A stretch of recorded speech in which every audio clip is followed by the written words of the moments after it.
tunafurahi sana tunapoona familia ambazo hazijawahi kumpeleka mtoto shule. Leo watoto wanaenda wapi? Shuleni, si baraka? Lakini tunamwona Mungu jinsi ambavyo watu wanatoka huku na huko. Tuko porini katikati, hatuwajui, lakini Mungu anawaongoza wanakuja. Hili si jambo kubwa. Jamani, Mungu awabariki sana. Karibuni mno. Tumefurahi.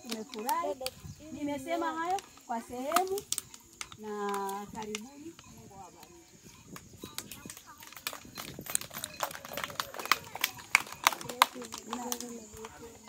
Tumpongeze mama tena kwa makofi. Inapendeza. Ameitumia sehemu yake vizuri kwa kueleza machache. Lakini ambavyo amefikiri jinsi ya kusema, lakini anayosema ndio amepaswa kuyasikia. Salamu yangu napenda kutumia tu sana Bwana Yesu asifiwe. Mdomoni mtumishi wa Mungu. Mungu kwa neema yake, kwa jinsi ambavyo ametupa neema na kibali ya kusaidia kwenye umri wa Elinadi. Namshukuru sana Mungu na yote ambao imetupasa na imempendeza pia Mungu kushirikiana siku ya leo.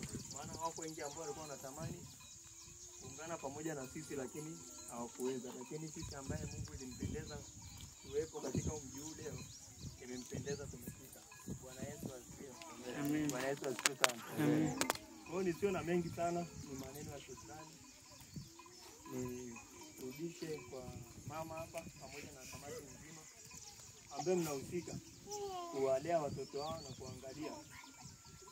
Na pia tumshukuru sana Mungu ambaye amewapa uwezo na kiu ya kusimama, kwa sababu wako wengi ambao wana pesa, wako wengi ambao wana mali, lakini hawajawahi kufikiria kufanya kitu kama hicho. Kwa hiyo ni kwa neema tu ya Mungu. Kwa hiyo niwashukuru sana. Nikushukuru sana Mama Elinadi kwa wito huu ambao umeipitia. Umesikia sauti ikisemesha na ukaona usikengeuke na imani yako isikengeuke, bali upate ile sauti ambaye imekuongoza, ambayo ni sauti ya Roho Mungu, ambaye Mungu mwenyewe kamtumia Roho wake kukuletea taarifa hiyo na habari hiyo njema kwa ajili ya watoto wa wilaya ya Longido.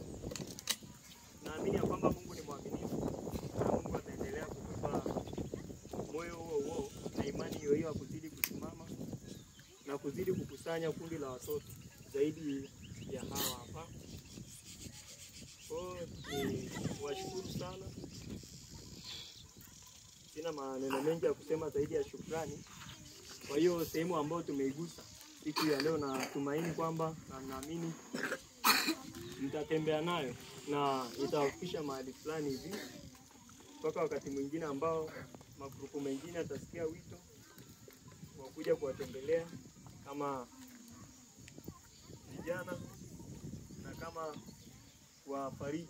Maana Mungu ndiye mfariji, lakini pia wako wafariji ambao Mungu amewaandaa kwa ajili ya watu wengine. Niwashukuru sana kwa kitu ambacho tumekifanya siku ya leo. Nimshukuru kila mmoja kwa sehemu ya sadaka ambayo ameiachilia, na muda pia na nafasi ambao umeitumia, na busara na hekima ambayo tumetumia kwa pamoja kuungana kwa ajili ya hii siku ya leo, pia kuwa sehemu ya faraja, ya utuwema, upendo na amani na furaha pia, kama jinsi ambavyo tumetangulia kufika. Hamna ambao amenuna. Kwani yupo? Kuna ambao amenuna? Kuna ambao amekasirika? Si gari limekwama lakini hatujakasirika. Tumepambana mpaka tumelitoa. Ndio tukaendelea na majukumu mengine. Si ndio kwa hiyo ni sehemu ya changamoto, na pia tunatambua kwenye changamoto kuna fursa. Kwa hiyo niwashukuru sana. Mimi niwashukuru, yani ni shukrani tu. Niwashukuru kwa jinsi ambavyo Mungu amenipa neema ya kuwa kwa pamoja